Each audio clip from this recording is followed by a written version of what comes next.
It is my pleasure to introduce today's speaker. Engineer Surya Prakash is an eminent engineer, consultant, mentor, and always contributing significantly for civil engineering in many ways. He is passionate about sports. He loves to play tennis at any possible time.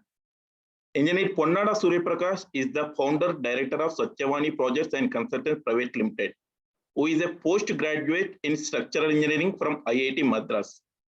Since 1994, I have consistently grown and evolved into a premier civil structural architectural MEP consultancy and project management consultancy organization in India. Currently employing over 130 techno-commercial in-house team members.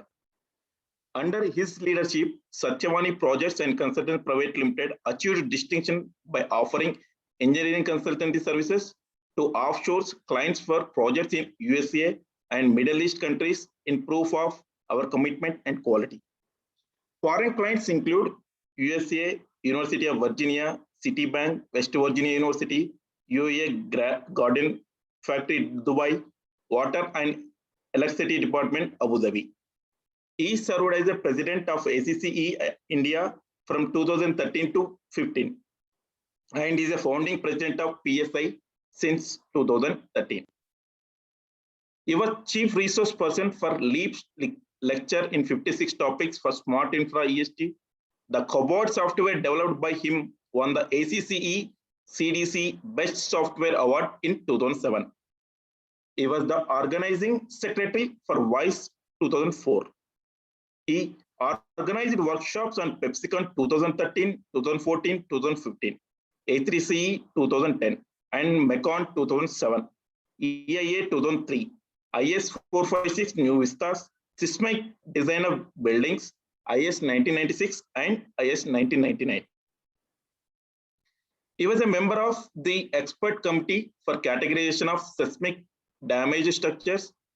Engineer Surya Prakash is involved in the successful conduct of several international conferences, COMOIT 2011, SEWC, Seoul, South Korea, IASS 2012, and PRECOST 2014, Moscow, and SEWC 2015, Singapore.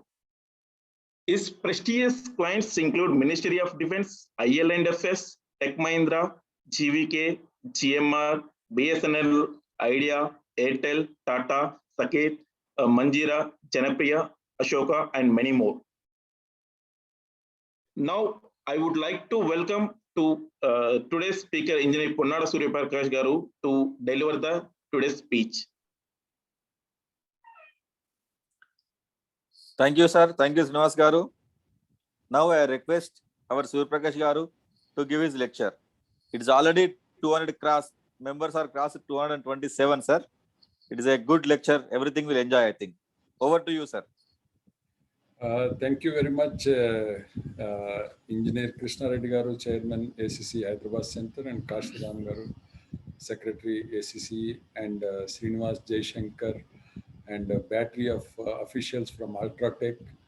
I thank you all for giving me this opportunity to interact with our fellow engineers through my mother center, ACC Hyderabad.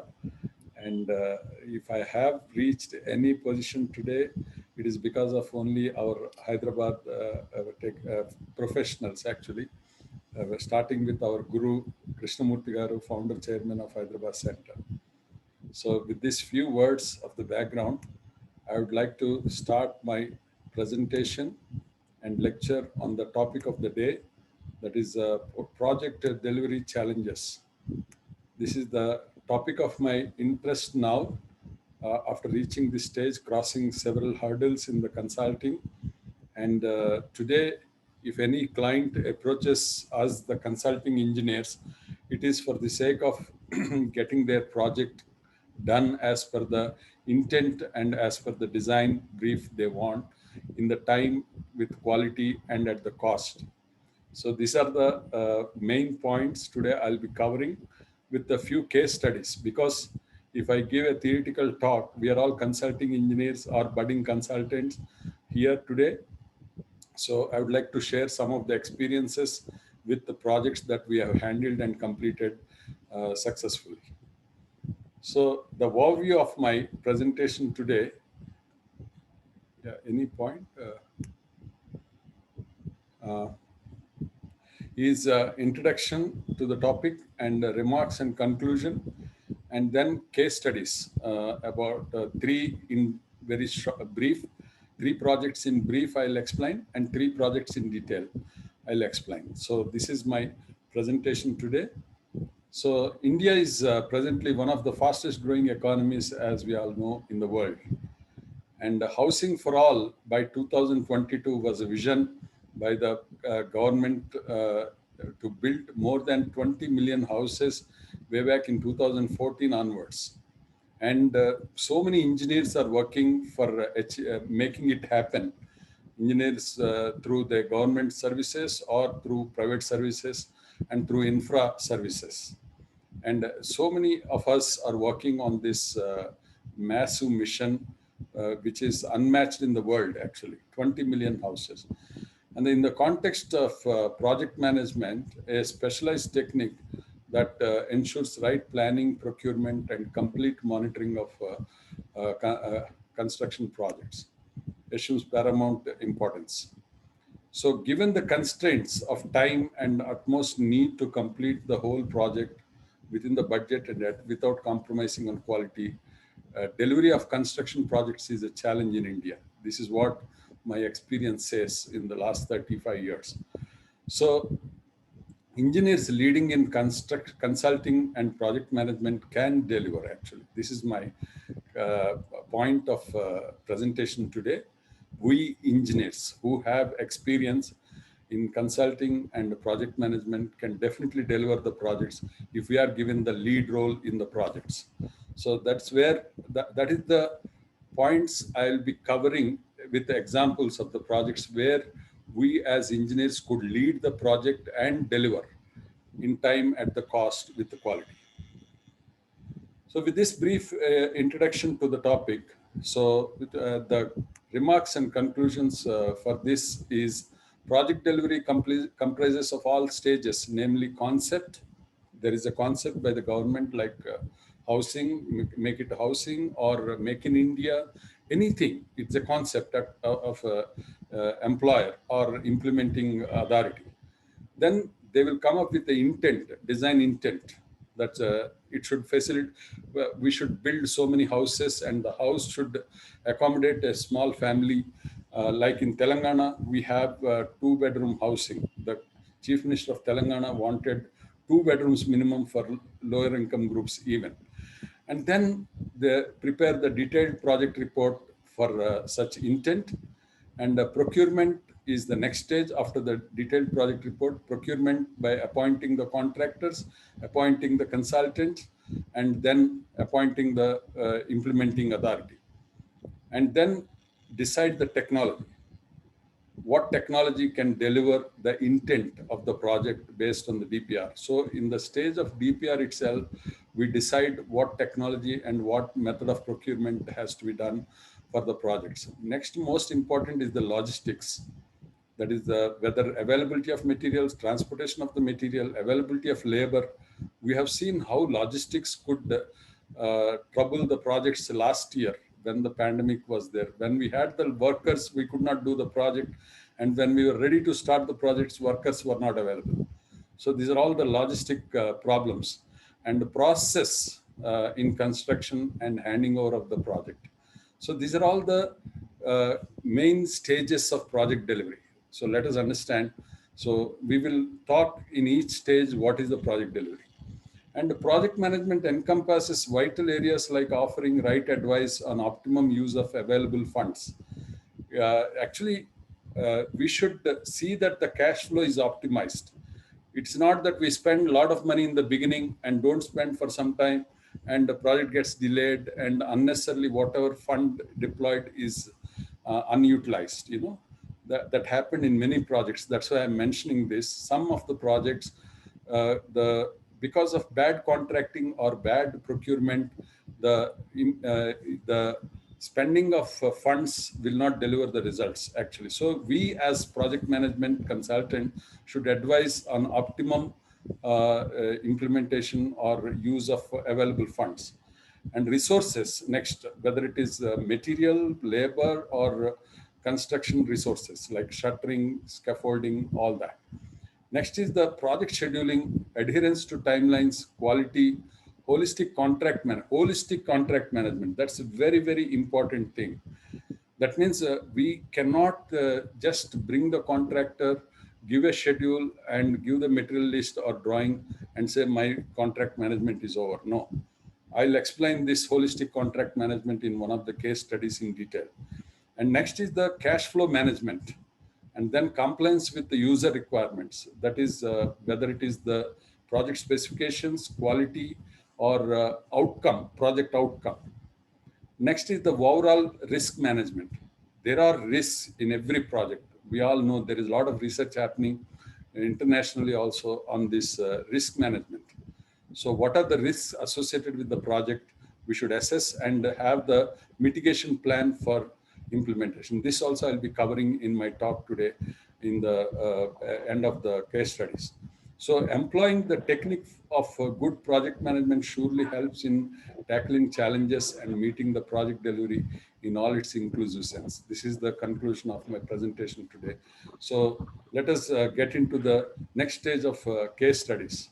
So I'm going a little bit in chronological order. Like about 22 years back, we did a project in East Godavari, Pedda from Andhra Pradesh, where we had to deliver a palm oil mill with refinery. And next is a 250-seater auditorium of state of art in 2004 for Satyam Computers in Hyderabad.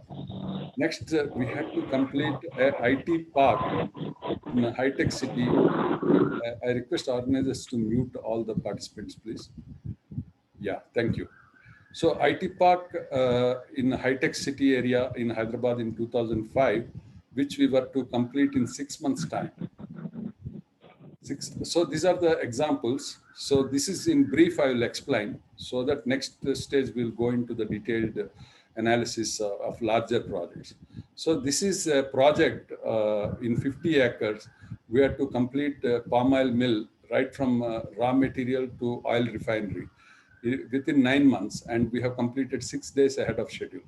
This is one of the good examples of project delivery where we had to foresee the challenge, because the start date was July month and complete date was March.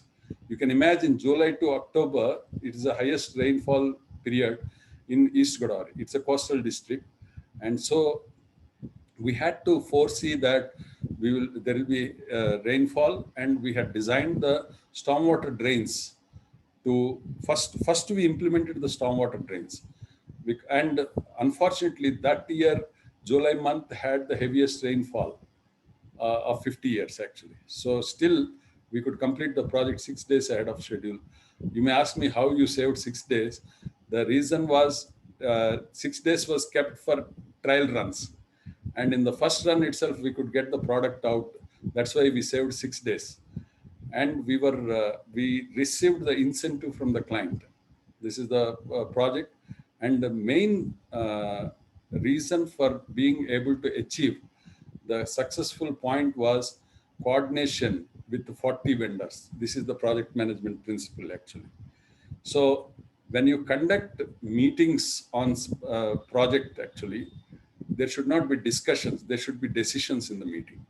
This was implemented not by me, by our client actually. So we all used to assemble, we used to come with the resolutions, and everybody is intimated about the decisions in the meeting.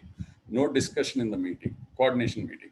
So this is very important point I wanted to convey to all my fellow consultants and engineers, that if you want to manage the project, you have to manage before the meeting, not in the meeting. This is one important point from this project I learned. Next is the auditorium.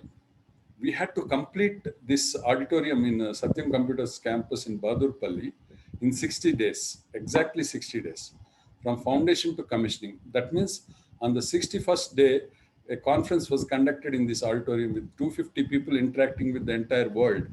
10 countries with virtual connectivity those days in 2004. And we had to plan such that on 59th day, we completed the construction completely with finishes. And 60th day was desnagging, checking, trial run for the auditorium. 61st day was the conference there in that auditorium. So the success behind this completion was complete pre-engineering. As engineers, we suggested even toilets were pre-engineered in 2004, and the entire structure was pre-engineered. And major point was flooring.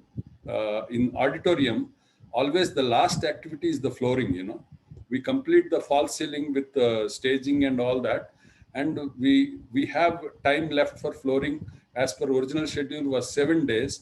But unfortunately, the false ceiling design has failed that time.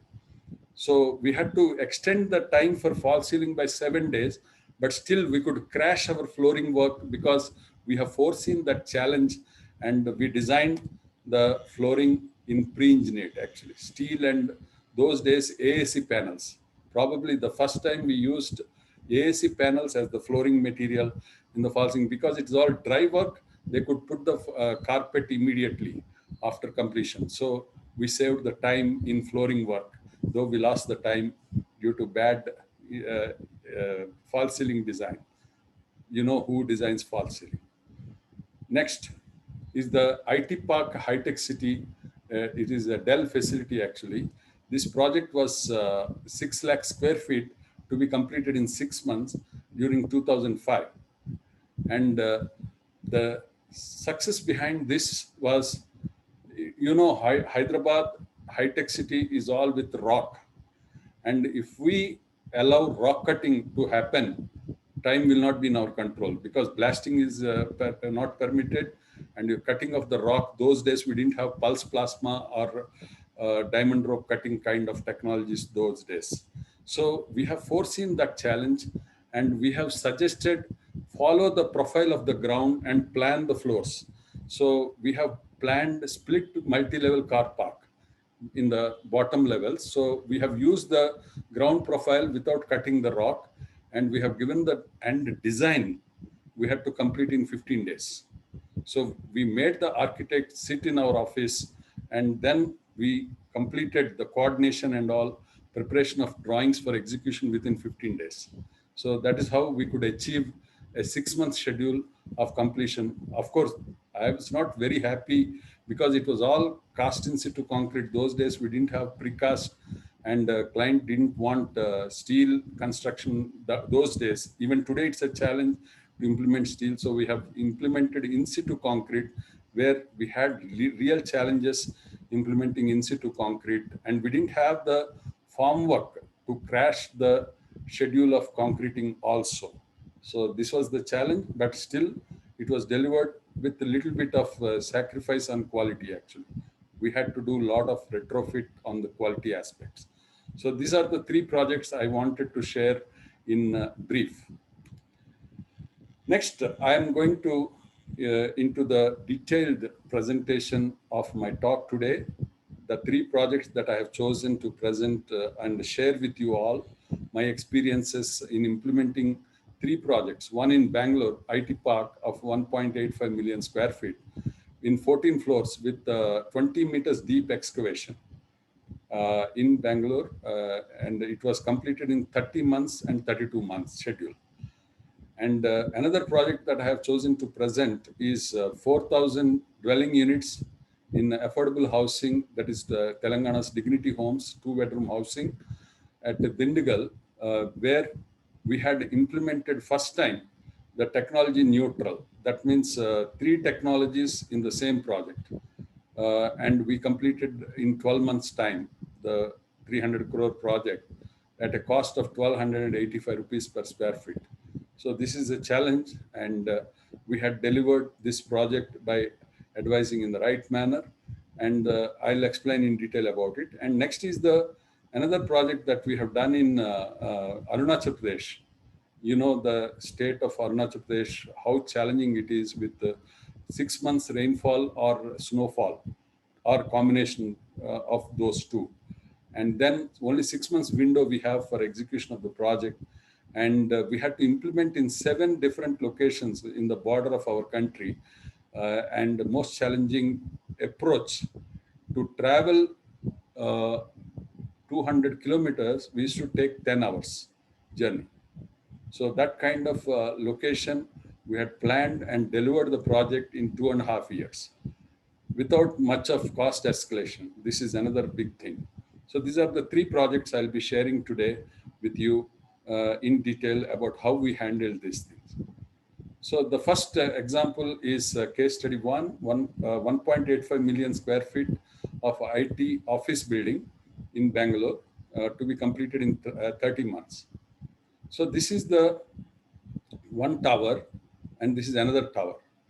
In 2 towers together, it was 1.85 million square feet.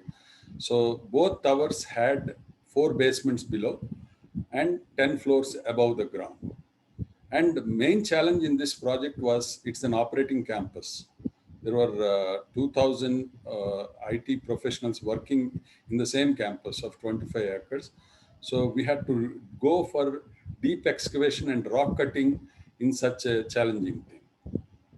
So this is the project where you had already 5 towers of IT buildings, and then the 6 and 7 were added here, and with other common facilities like canteen and all that. And these are the utility buildings of powerhouse and all.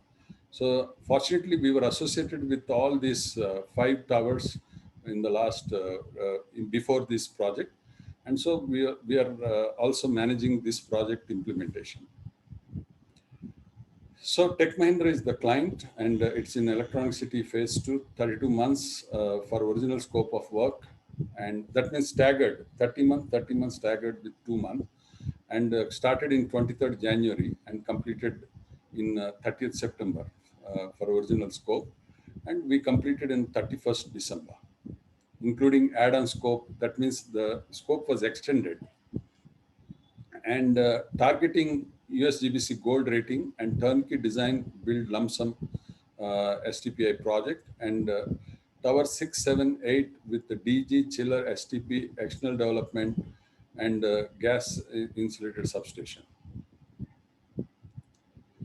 So we had a seating capacity in ITC 6 about 2,158 seats, and ITC 7 3,141.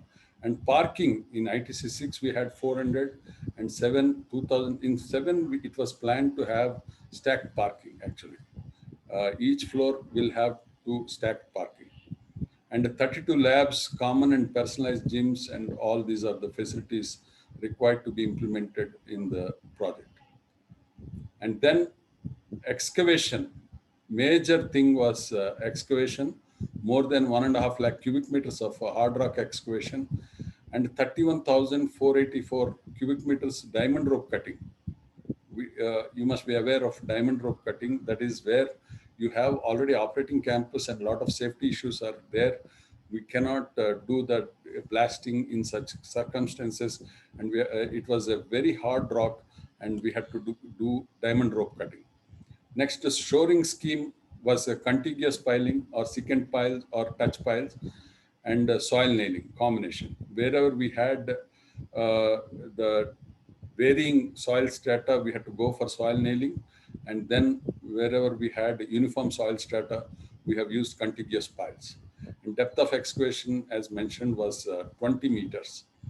And next is the structure was M45 grade concrete with flat slabs and post-tensioned slabs. And we have used up to M60 grade for the columns. And the shuttering, we use table form, modular formwork, and conventional system also combination. And PT flat slab with nominal reinforcement and structural steel connecting bridge. These blocks were connected with a steel connecting bridge. And we had flooring with the granite quota in lobby and staircase kitchen areas, tiles in corridors, ODCs, and toilets, carpet in conference rooms, IROC and rooms, and anti-static vinyl flooring in labs, and false flooring also. Wherever we had server rooms, we had the false flooring. and external facade, unitized system, spider glazing, and automatic sliding doors, and external paved roads, and with the garden, even landscape was also there. And electrical backup of these diesel generators and transformers and external ring main, and chiller air conditioning was chillers with the 2000 tonner and 3 into 350 air cooled system, and cooling towers, chiller trench, and all. And then we have building management system, CCTV surveillance, access control, and all. I'm just giving you the specifications of the project. We had STP, water treatment plant, RO plant, and solar water heaters, internal and external, public health works. So this was the master layout of ITC 6 and ITC 7 and 8. And this is the typical floor drawing of this building. I'll not go into the details because the target of today's presentation is to explain about challenges in delivering this project. I'll explain as we move forward. So this was the concept drawing, and this is the actual photograph. In 21 months, this was achieved actually, because the rest of the time was spent for interior fit out works and all that. And this is the during construction, you can see various stages, structure, and then parallelly we started doing the facade works. And this is the 7 and 8. Concept was this, and completion was this. Actually, originally, this portion was not included in the scope, and later this was added. That is why there is a change in the facade, you can see. Otherwise, it is almost realized whatever was planned. And this is during construction stages of construction. And now I would like to explain, I'll not go into the design details and all that, but it was all design, build contract.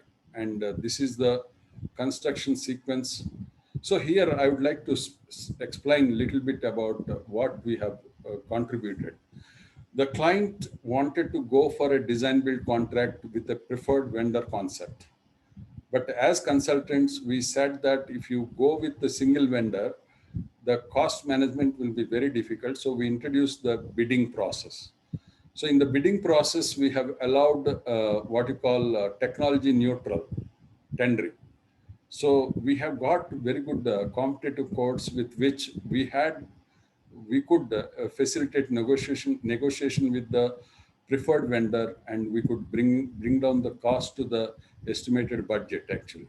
So this is the challenge, and there are a lot of technical specifications in the case of, for example, excavation, because you can see this is all the existing campus, and this we had to do the construction.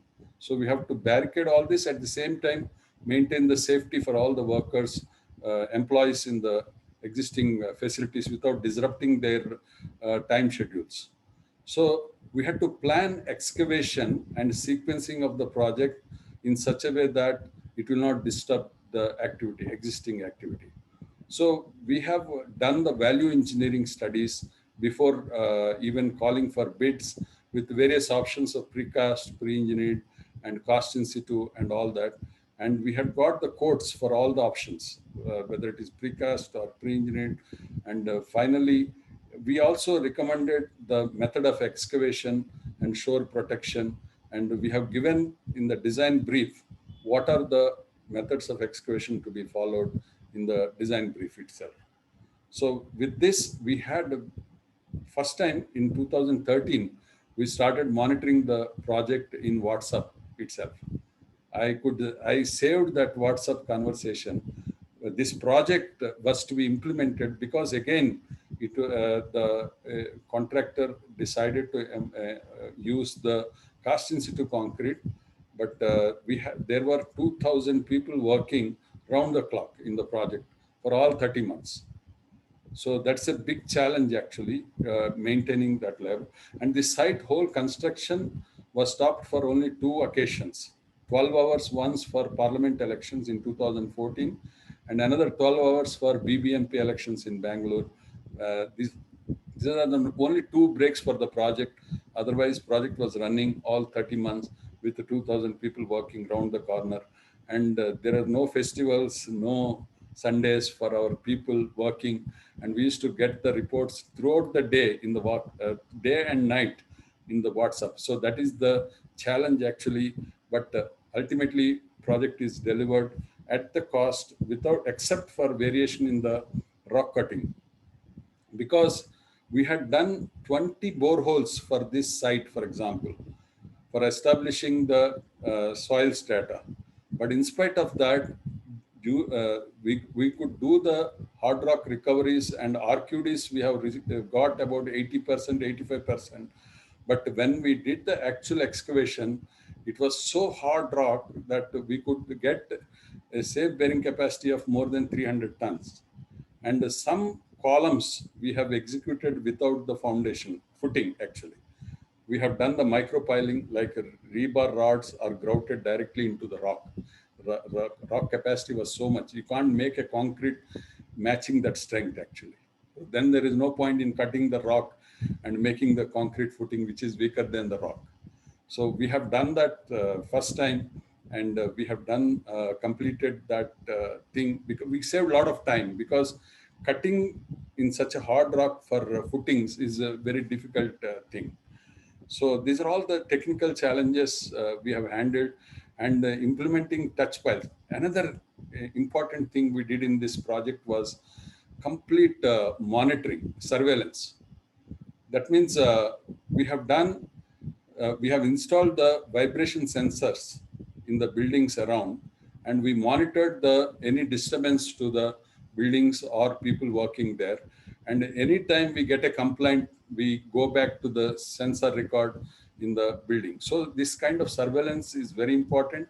And we had many challenges with the neighboring sites also, and we had to handle all that. So when you are going 20-meter deep excavation, you have to consider all the surrounding structures and the surrounding facilities and plan that. So this was a real challenge. But in spite of that, this project was delivered. We had documented every activity through the quality registers, that is as per the CVC norms. Though it's a private project, we have maintained all the registers. So this is the deep excavation, and these tower cranes were installed, and we had to restrict the movement of this howling of this boom for preventing going into the working areas.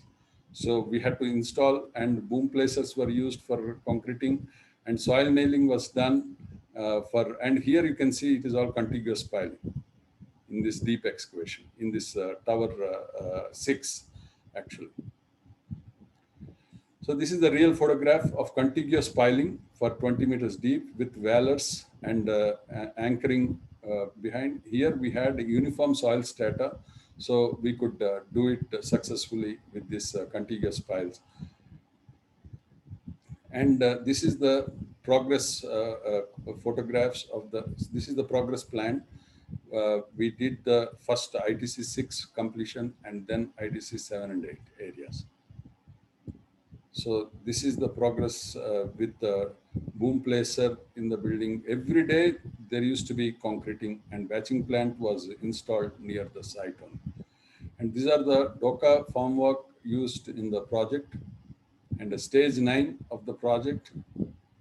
And this is the stage 10 of the project. And this is overall structure completion is done. But the actual condition, what happened was we completed this ITC 6 before this, and we have handed over this 8 months ahead of this 7 and 8. So quality inspections, we have done the, another important point that we incorporated in this is calibration of the batching plant and checking of the concrete. Suppose whenever you have large projects, you cannot depend on cube test results from the site alone. So we used to have third-party tests so that we check the calibration of the cube testing machine at the site. And we have also done core tests. And another challenge was in the post-tensioning, the failure of concrete in the bursting zones. So these are all the challenges we faced. And we had counter-propping maintenance also for the pore strips in post tensioning in such large areas. All these challenges were handled and it still delivered the project as per the schedule. And initiatives for continual improvement were done in the coordination, and client PMC representative involved during post checking, hence ensuring that. So we used to deploy the engineers continuously throughout the 24-hour cycle of the project.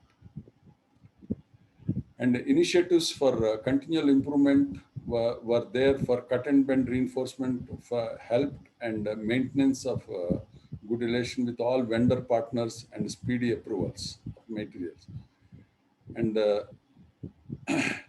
shoring using active anchors, grid beam and shotcreting. So this is for shore protection, where we had disintegrated rock, soft disintegrated rock and combination of hard rock in the same vertical section. There we had to go for this replacing unbalanced forces by shoring with active anchors. And methodology is inducing compressive force and grouted soil anchors, and shotcrete is done with a mesh connecting to this grid of anchors, and a soil anchor, shotcrete, and concrete pads and barrel wedges. And before and after excavation, these are checked. And by now it has become very popular, this active anchor method.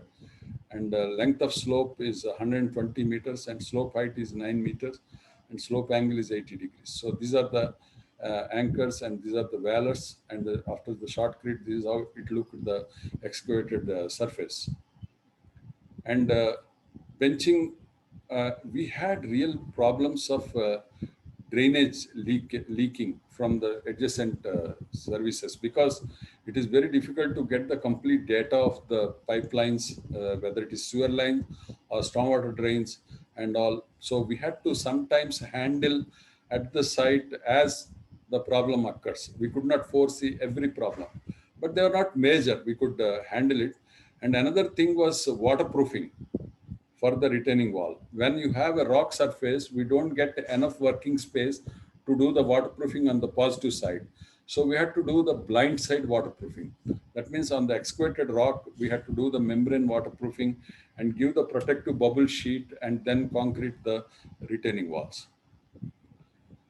So these are all the diamond rope cutting we have employed. After verifying, even we have checked the feasibility of using pulse plasma technique. At that time it was newly coming into India, Korean technique, but the cost was very prohibitive. So we had to employ the diamond rope cutting in the site. So rock splitting with expansive chemicals also used. So these are all the restoration works of excavated sites. And this is the construction of 7 and 8 with again Doka shuttering only. Plywood is used for the slabs. So in situ batching plant, even such challenging, and we had the drop head system of the formwork with the table forms, and then special concreting and curing. So we have used the self-compacting concrete and then it is controlled low strength material for sunken fillings. And then curing, covering concrete surfaces with the conventional bags and sprinkling of water, ponding method for the slabs.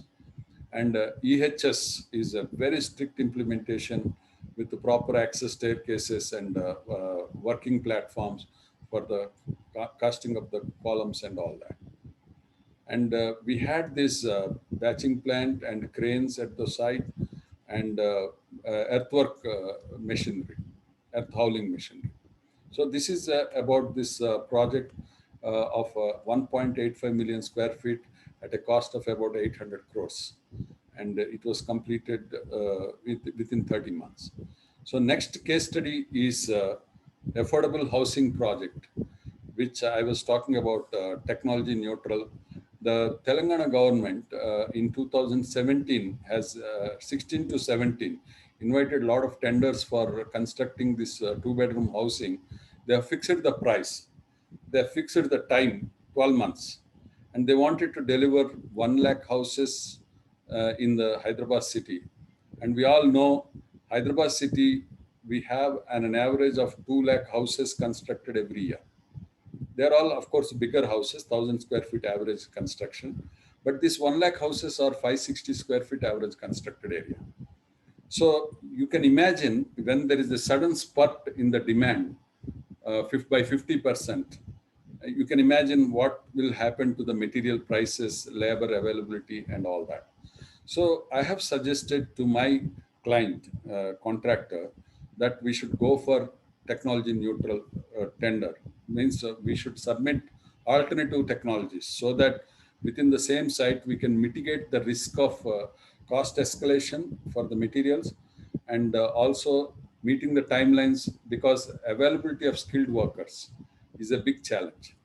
So this is the project site with 4,000 units. This is the site area of 20 acres.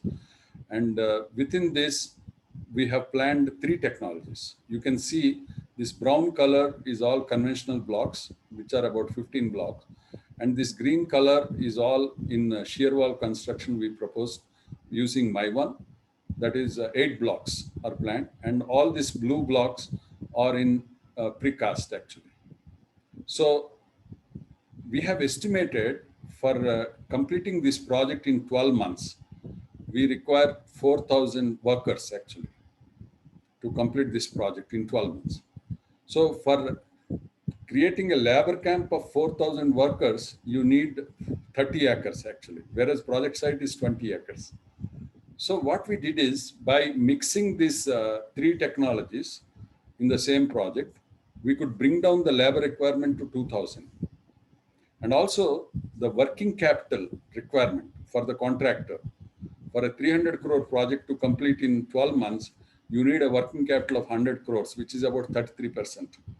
Normally spending more than 20% of working capital will not be viable for any project. It's a big risk for the contractor. And it happened also for delayed payments and all that. So what we did, because of this, again, mix of these technologies, we could bring down the working capital to 60 crores. So like this, all this mix of technologies, we mitigated the risk of cost escalation, because in that period, we started procuring AAC blocks, that is aerated autoclaved cement block, at a price of 2,700 per cubic meter. Whereas within 1 month of commencement of the project, the cost of AAC blocks has gone up to 3,200 per cubic meter. So this is the kind of risk, cement price and steel prices, all we have foreseen, they will go up. And with this implementation of this technology, we could mitigate that risk of delay due to labor procurement and labor retention, and a delay due to escalations. All this we could mitigate and complete the project. So these are all the roads, and this is the plan. In plan, actually, all these blue, let me just check my orientation. I'm sorry. Yeah, this red is precast, you can see, and the green is conventional, and the blue is My1. So these are the blue blocks. This is so My1 8 blocks, and conventional is 11 blocks. Actually 11 blocks, I said 15 because some blocks are combined to accommodate in the odd shaped site.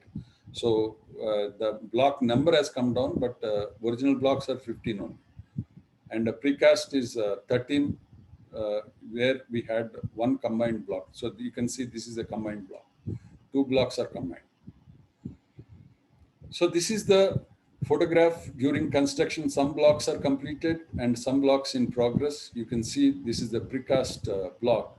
Within the same site, we had the precast, conventional, and My1 construction happening in the same construction site. We originally proposed PEB also, steel also. But because of certain deliberations in the technical committee, PEB they didn't want in the residential construction. So we had gone for 3 technologies were approved in the same project. And we could implement the, this was changed after the presentation to the technical committee to what I said now, framed structure has become 11 blocks, and precast has become, precast has become 11 blocks, and framed has become 13, and this has become 8. And PEB is taken out actually. Originally, we planned more PEB because PEB has less risk in delivery.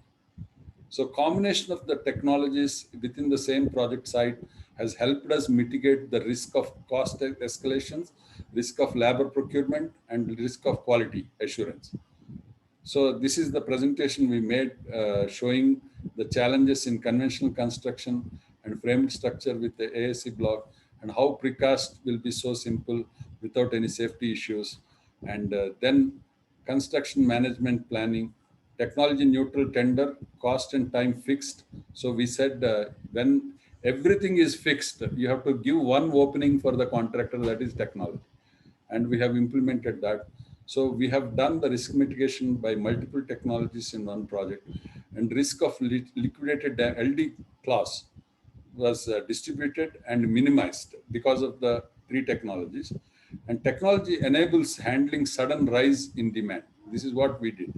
And minimal wastage of materials in precast and My1. As you all know, we don't get a lot of dead mortar at the site and all. Otherwise, I know even for a small apartment complex of 50,000 square feet, we'll be sending 40 trucks of waste from the site. And the green building norms also, you have minimization of this waste at the site, construction waste. So we could do that, reducing the wastage. And plinth area for given carpet area is reduced because the wall thickness, we have maintained 100 mm means 100 mm.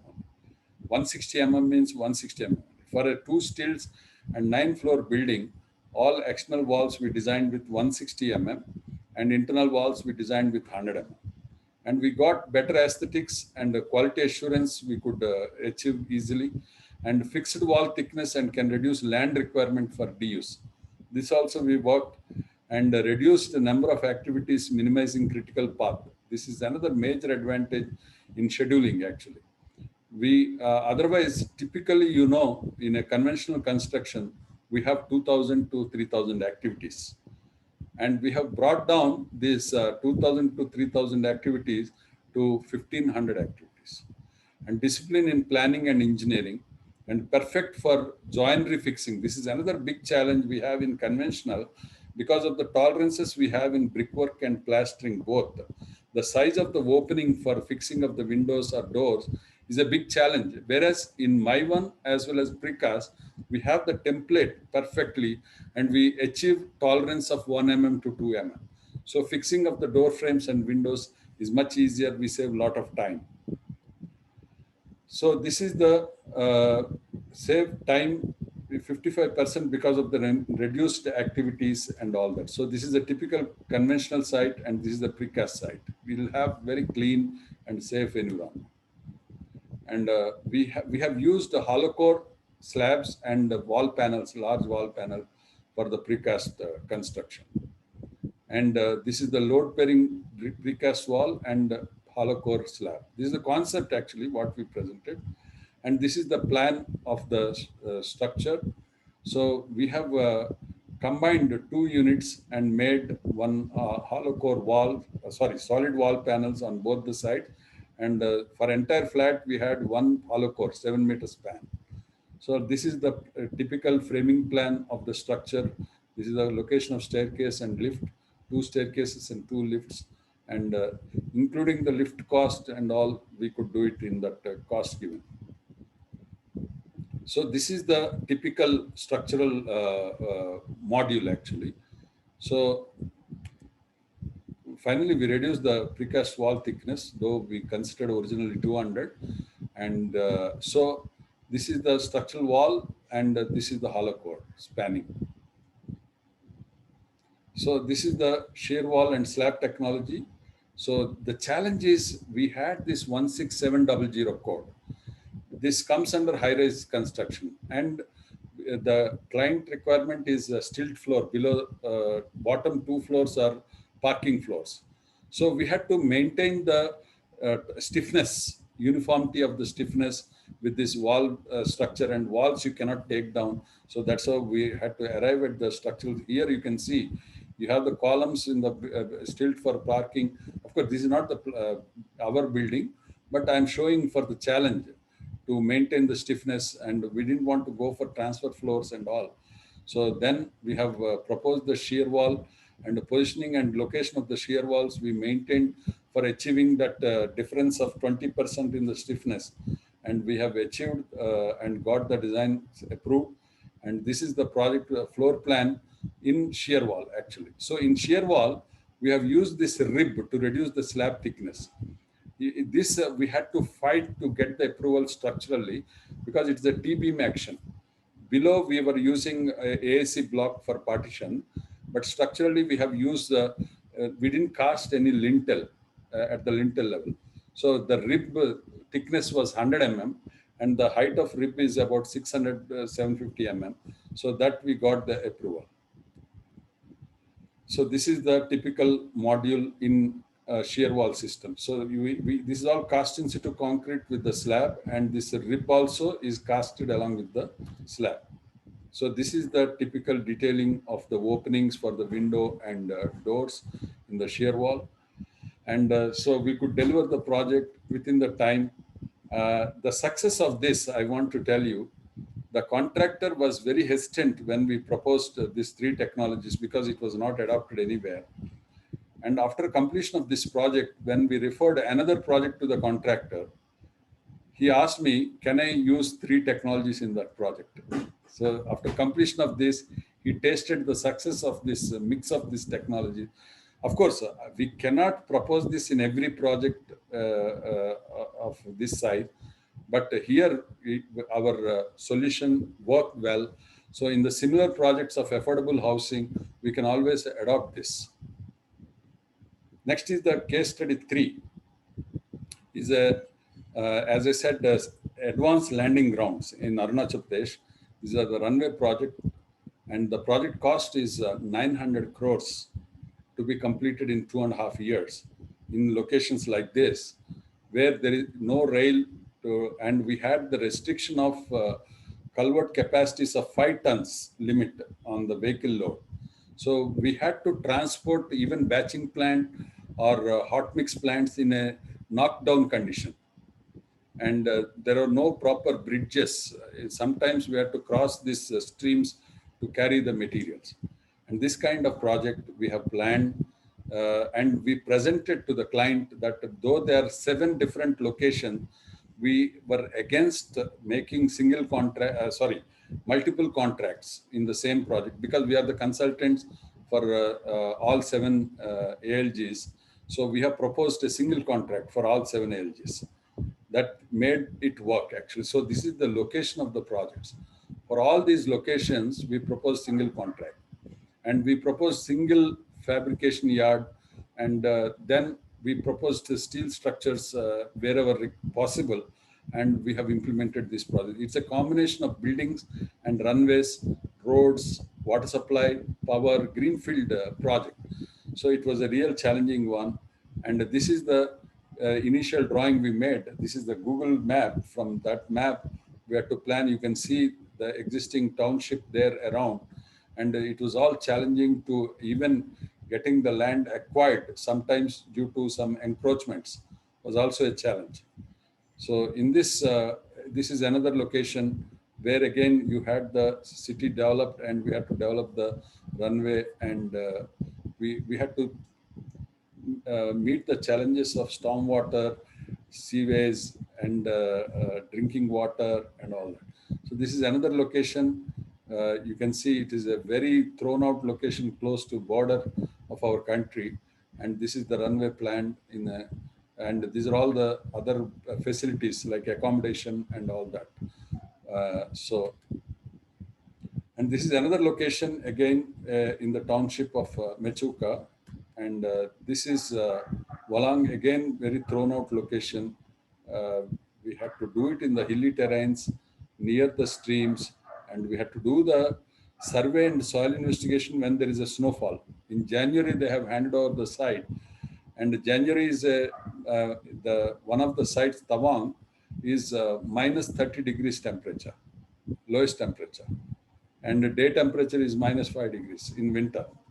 And normal, of course, summer it is 20 degrees maximum temperature. So in such locations, we still had to plan all these internal roads, perimeter lighting, internal, external water supply, electricity supply, sewage disposal, fire protection, and refrigerators. So I'll run a bit faster because the main point I want to explain is about the delivery challenge, how we handled. So this is the design brief. These temperatures I have given. 32, and here you can see 40 degrees and 6 degrees, 35 and 15, 24 and 11. Rainfall is 1467 rainfall in this very high rainfall area. And then these are the locations of the sites, and I'll show you one of the sites is 13,000 feet above mean sea level. This is Walang, Mechuka. Sorry, Tawang. Tawang is a location which is about 13,000 feet above mean sea level. So this is a 3,000, this is 6,000, and this is 5,000, 2,000, and 796, 507. Probably I have not shown that. I have. We had a site which is 13,000 feet above mean sea level, and runway dispersal, shoulders, runway drainage, and runway markings, and all other amenities. And the runway lengths are varying from 700 meters to 2 kilometers. And so this is the specification of the runway and pre-qualification. This is the where we had to, those days in 2013-14 is the period when we have prepared this document for the pre-qualification, where almost many infra companies are all bankrupt actually. So we had to incorporate a clause which is not in standard MES to check the working capital, or that is called current net worth. We incorporated that clause to check the financial capability of the vendors. And we were, even for place like Arunachal Pradesh, we could we have written letters to 32 companies whom we thought will qualify, and 20 companies responded and submitted pre-qualification document. That is the success of our thing, because the client was worried because it's a very remote location, we may not get the bids. If we don't get the bids, we don't get the competitive price. So we could get that, and we have created an initial filter here. Current net worth to be liquidity working capital. This is the current net worth, has to be 108 crores, and net worth not less than 190 crores. So like that, we have drafted all the initial filter. Those who qualify this only will be given the tender document for bidding, so that there is no rat race. We get the real serious companies who are really capable. So assessment of pre-qualification of the vendor in such challenging projects is very important. That's what we contributed in the project. And we had to deploy 60 engineers in all these locations. Imagine, so as a consultant, we had to provide accommodation, we have to provide all expenses, and their salary is sent to home. So that is how we planned. And every 6 months, we have provided their travel back to home and coming back to the site. All this made us successful to retain 45 engineers on the different locations at any given time. So this is the challenge that we have handled, and we could maintain all the records as per the CVC norms, and we completed the project, and we got appreciation from the client for delivering this project. Financial standing, we evaluated. If 20 companies we evaluated, keeping our team in the client's office because of the confidentiality, and then we could give the recommendations for shortlisted vendors, and we could successfully award the work, and the same contractor completed. So information regarding current litigation, debarring, expelling of applicant, abandonment of work by applicant, or breaking of the law by the applicant, all these points we have verified. It was a very detailed pre-qualification document which we prepared, and it was the first of its kind in that department actually. And we have presented all this to the client in the DPR itself, got the approval, and then implemented in procurement strategy. So this is another important thing we did was, because they're all remote locations, we insisted on machinery. Construction machinery is very important. For example, for runway flexible pavements, you need hot mix plant, and for rigid pavements, you need batching plant. You need the pavers, wet pavers. See this wet pavers, bitumen paver finishers, hot mix plants.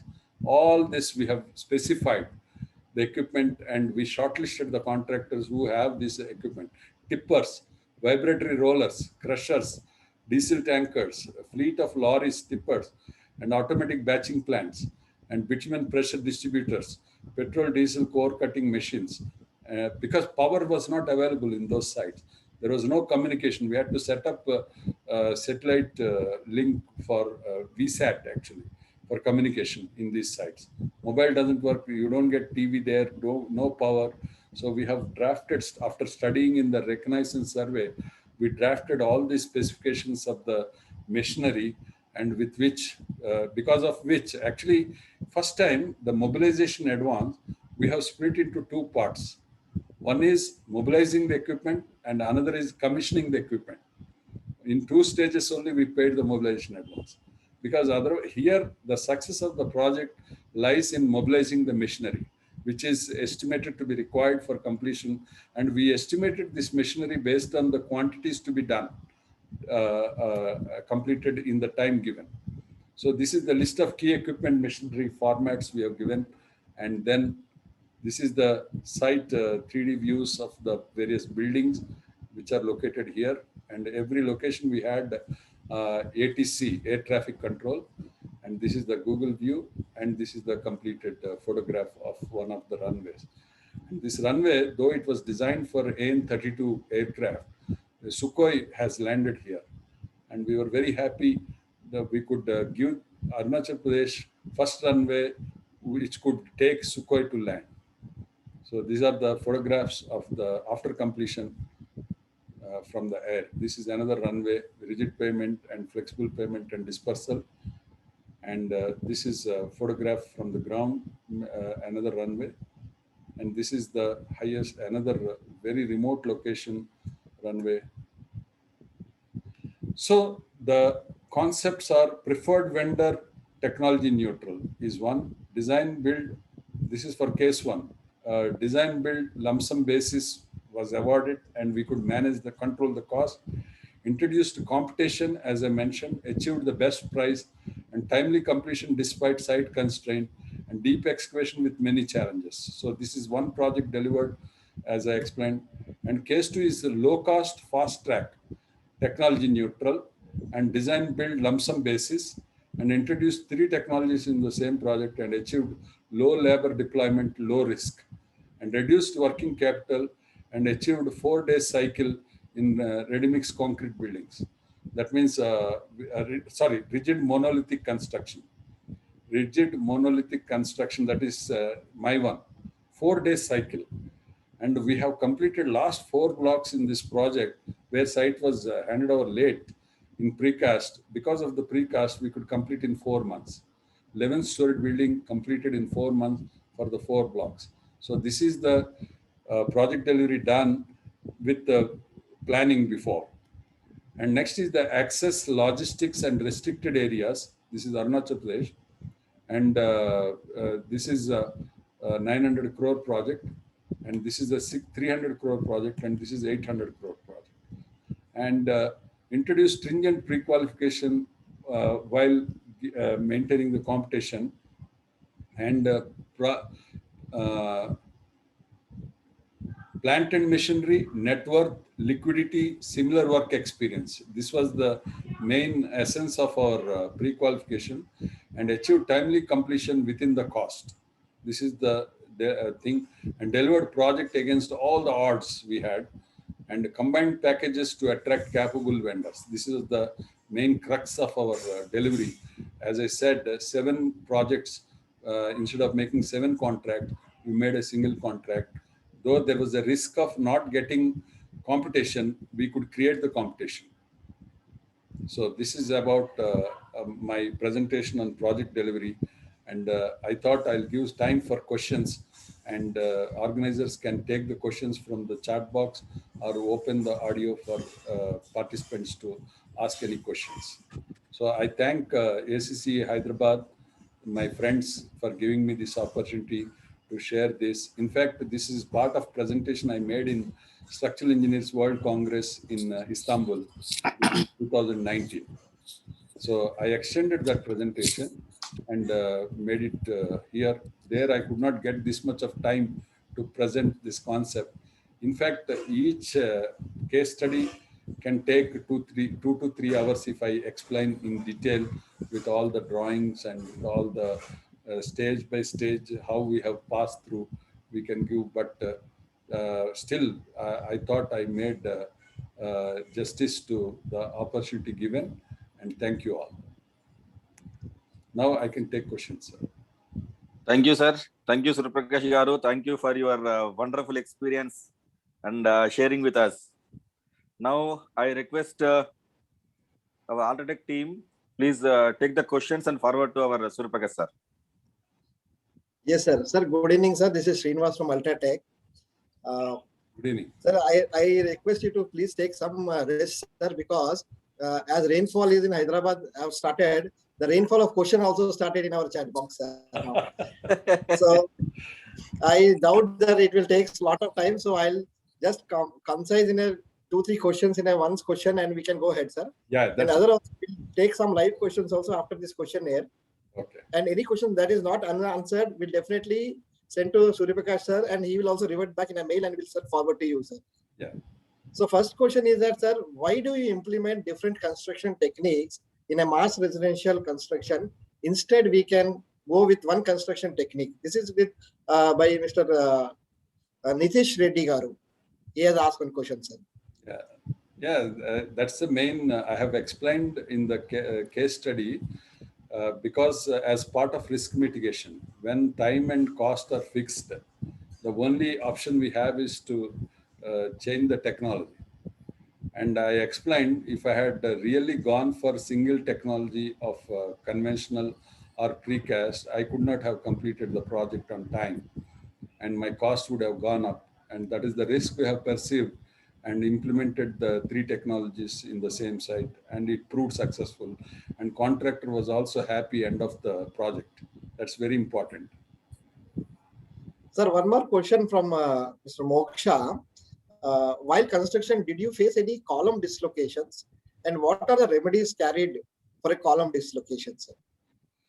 That is in conventional only, because other 2 technologies we used are in IT building. If you take nowadays, we have to use the engineered formwork actually. So in engineered formwork, what we do is we leave the strips. Suppose I'm casting the column in a 5th floor.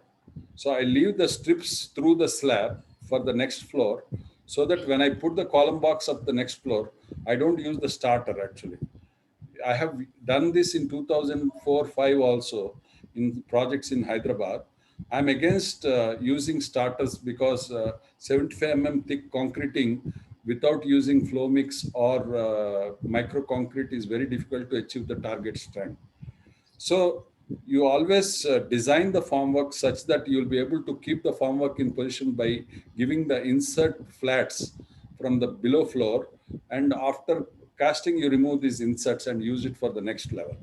So this is the engineered formwork we have to use. So we have used actually.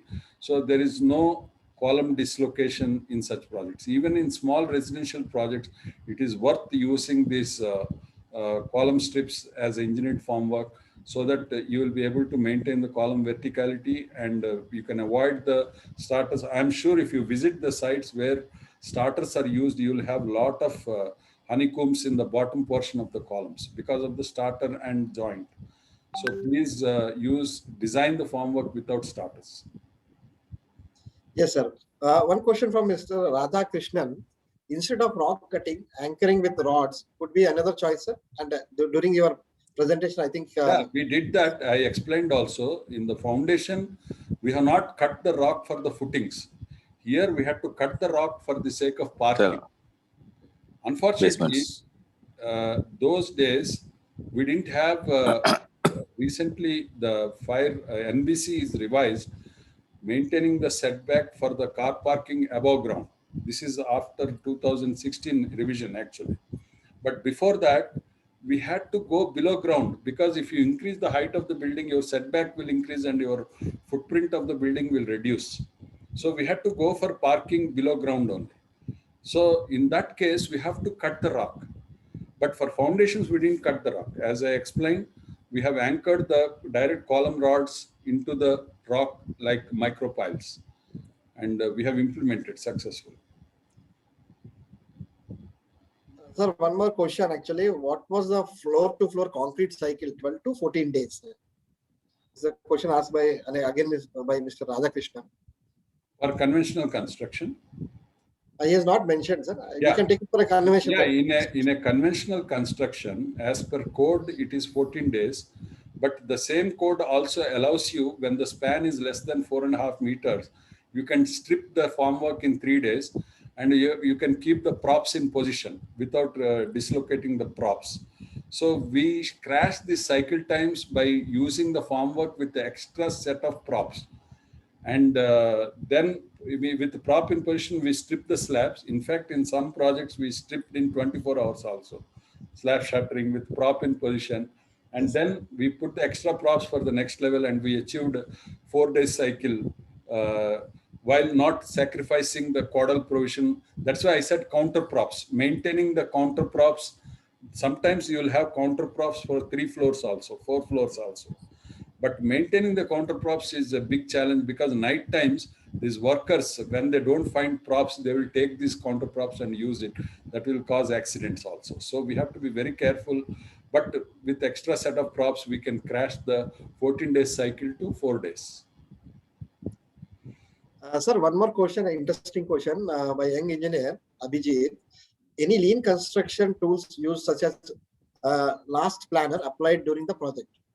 If used, how much it was effective?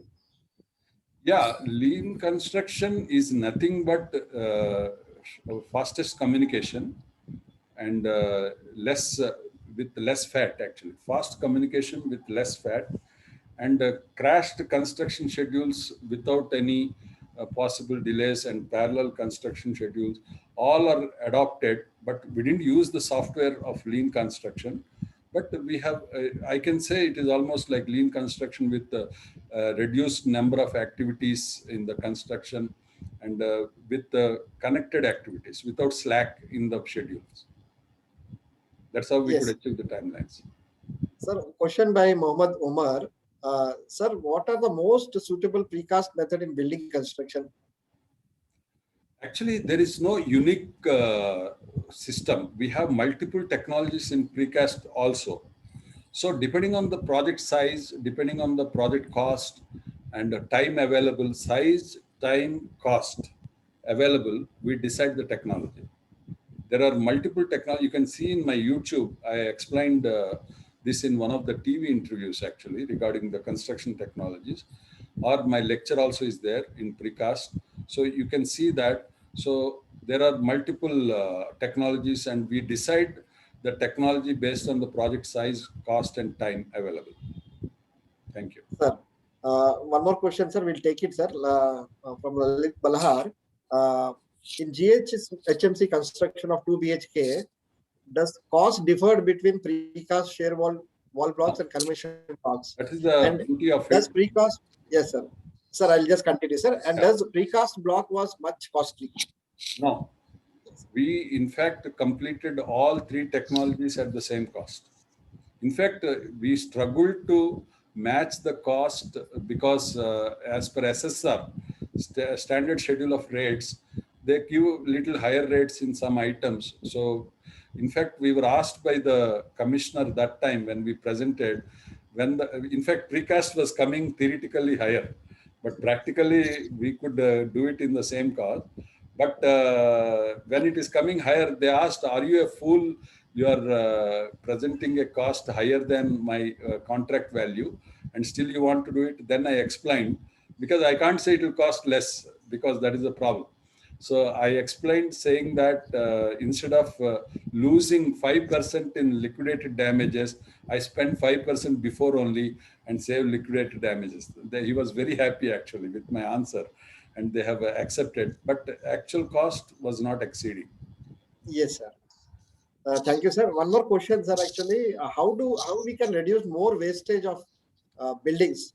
They're asking your advice, sir. Actually, the maximum wastage happens in conventional concrete, in situ concrete, because of bad formwork actually.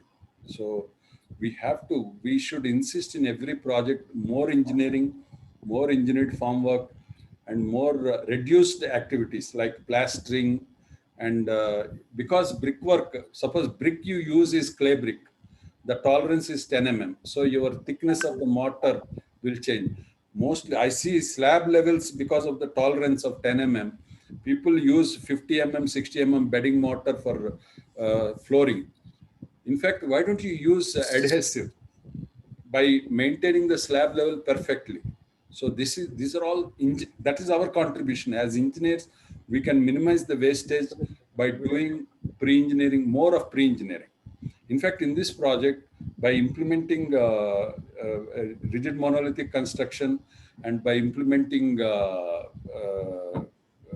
all engineered formwork, we have minimized the wastage to almost 10% of regular wastage actually. Sir, we'll take one more question, sir, and we'll again go for the online questions. Many people have raised their hands. Okay. So one question from Engineer P. Srinivas Reddy, Rehab Technologies. Project management practices, especially engineering, includes essentially two types of factors: controllable and uncontrollable. Sir wants to more understanding on uncontrollable factors, sir. Yeah, actually, really, it is a good question, Srinivas Reddy garu. And the uncontrolled activities, that means which are not in our hands, which are beyond engineering actually. The controllable activities are like farm work, materials, all this we can decide. But for example, I tell you, in one of the project sites, local people have come and stabbed one laborer, for example. This is uncontrollable. And the labor, total 200 workers from the site have fled the site. They left off. So we have to factor in this kind of risks by studying the site. In fact, we have seen that. And there was an accident also while transporting materials to the site. There was a Bailey Bridge actually. And Bailey Bridge toppled and the whole truck collapsed and 8 people died. This is also uncontrollable. We have. So the solution is we have to foresee this kind of challenges and factor into this. In fact, I had a real tough time in arriving at the cost to account for this kind of uncontrollable costs as well as timelines. But we have done it. We could achieve that. So it is very project specific. Every project will have different uncontrollable activities. So by going for more pre-engineering, more engineered materials and formwork, we'll be able to reduce the uncontrollable risks actually. That's what I explained. By going for reducing labor from 4,000 to 2,000, you're reducing the risk by 50% directly associated with the labors. So this is the answer, sir. But it's a big subject. You're also an expert. We can discuss later, Srinivas Reddy. Yes, sir. Sir, we'll take some sir, questions. before question, a small announcement, sir. Sorry to disturb you, sir. Right, sir. All the participants are requested to submit their feedback form for our for suggestions and all those things. And also you will get that e-certificate also. Please submit your feedback form, which is already posted in the chat box. I request all the participants. Sir Srinivas Garu, now you can go ahead. Thank Sorry. you, sir. No, not an issue, sir. Sir, actually, there are two hand raised by one of the participants, sir. I request all the participants, if they have any question, they can raise your hands also in the chat box, or else they can write in chat box also, or they can just request to open the lines also. We'll open them, sir. So one, I can unmute. I think the host can unmute Galaxy A21s. I just want to know, sir, what is your good name, and can you just ask question to Surya Prakash, sir? Galaxy A1. Please unmute yourself. Sir, please unmute yourself, sir.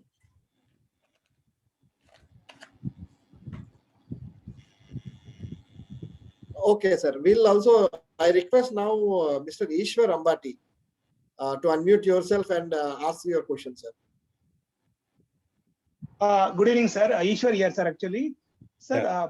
my doubt is, sir, actually, latest the IIT Chennai is given the 3D technology for independent bungalows, comparatively general construction.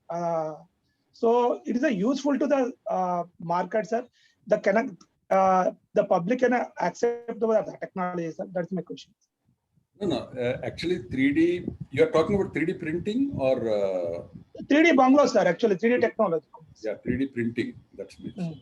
Yeah, 3D printing is an emerging technology, but yeah, there are a lot of challenges in that. Still, it has to mature into practical implementation in scalable applications, actually. So definitely, it will be good. It will evolve, but we have to wait for that time, actually.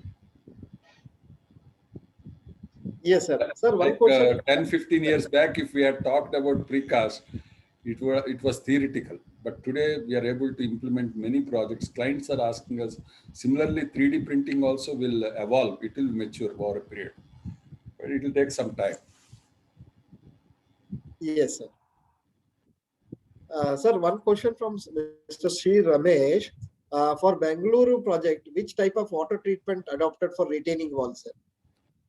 Yeah, we have used the membrane application. We have done the membrane and protected it with what you call bubble sheet, bubble wrap, actually. We have protected the membrane before casting of the concrete with bubble wrap. And we also used what you call crystallization in the concrete as a secondary. Primary is membrane.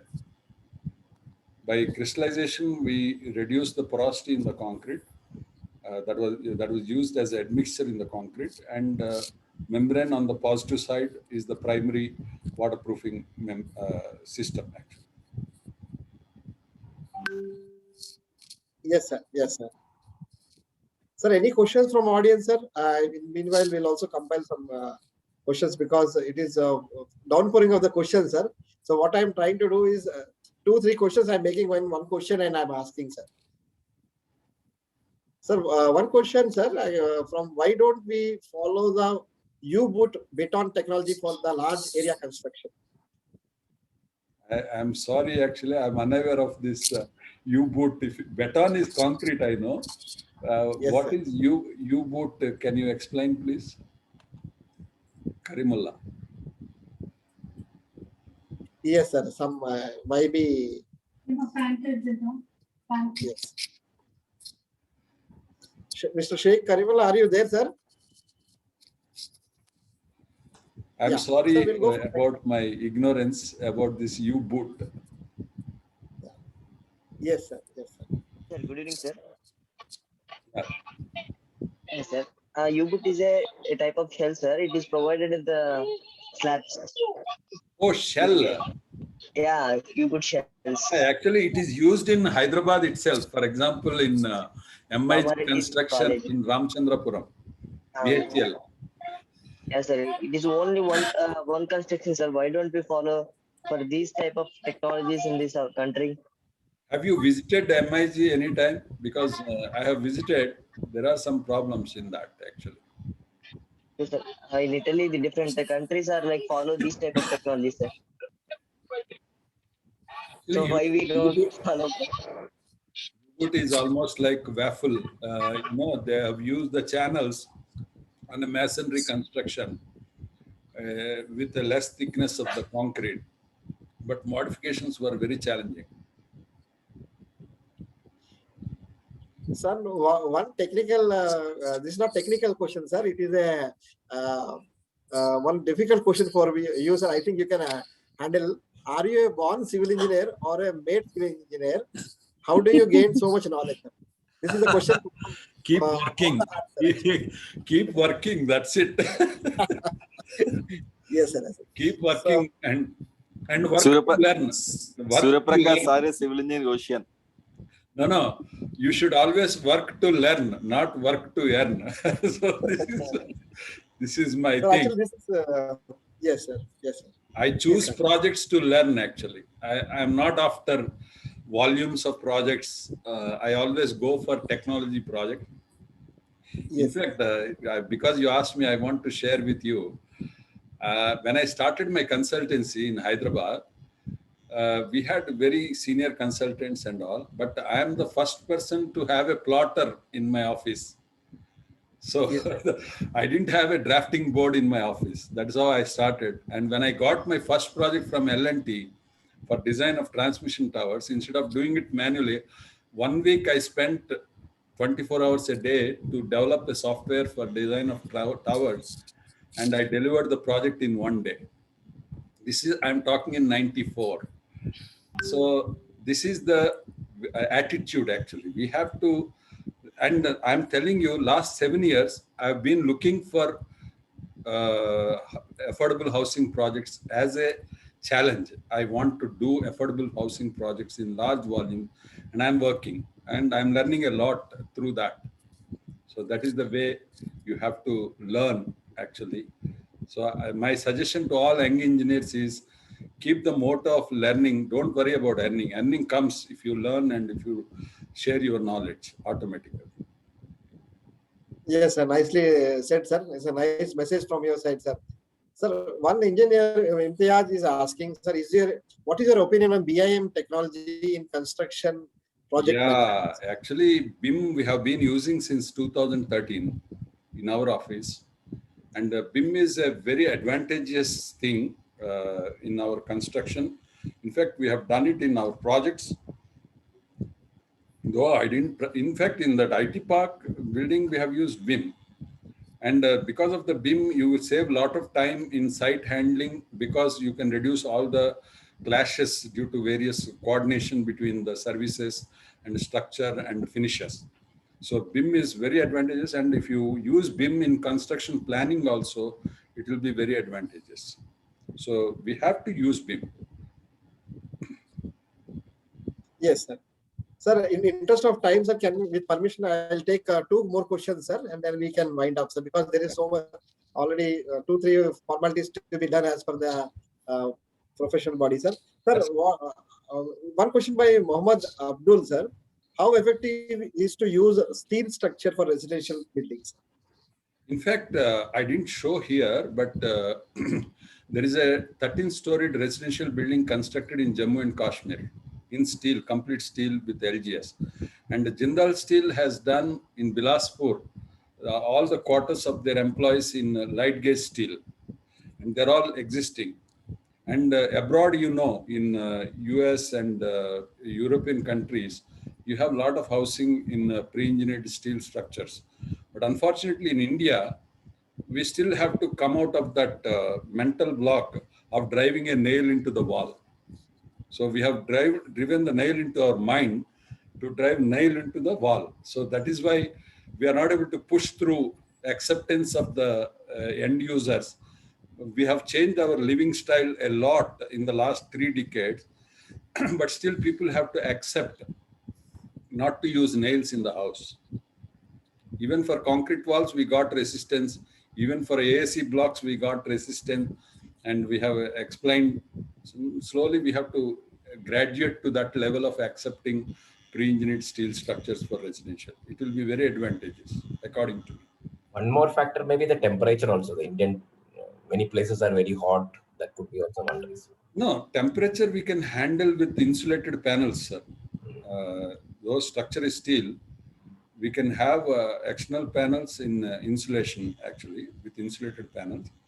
But the problem is noise, actually.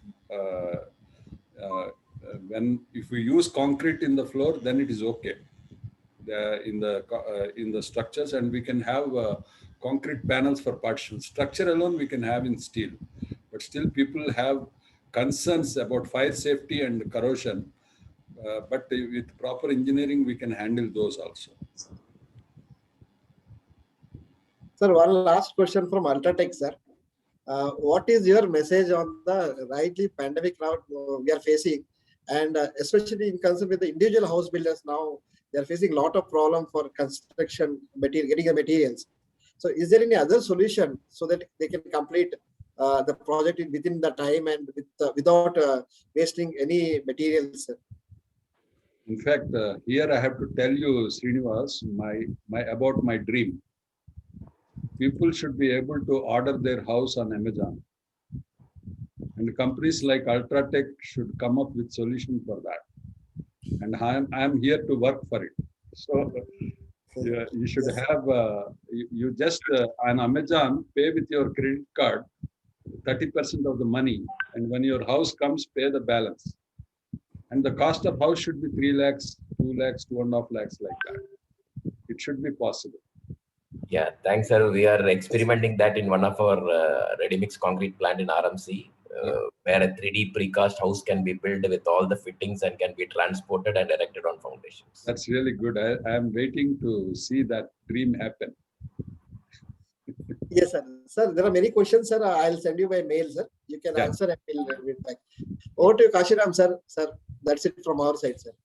Thank you, sir. Thank you. Now, my special thanks to all the engineers. Today, I've seen more than 250 members were attending this technical evening. My special thanks to all the engineers, those who are attended and given valuable time. I thank all of the members, and my special thank to ACC Hyderabad members for making our Rajkumar as Vice President a grand victory. And my special thanks to our senior member, Sri Surya Prakash Garu. Just now I told he's a civil engineering ocean. Wherever you can have a bucket and take some subject, wherever you want, in all the aspects. Really, I am happy to have a member in Hyderabad Center. Thank you, Ultratech team also for giving support in all aspects. And my special thanks to Santosh and Srinivas Garu for making a background work a grand success. And my thanks to our chairman Krishna Reddy Garu and our treasurer Sri Bhimrao Garu. Thank you one and all. We'll close and we'll hope we'll continue in the next meeting. Thank you, sir.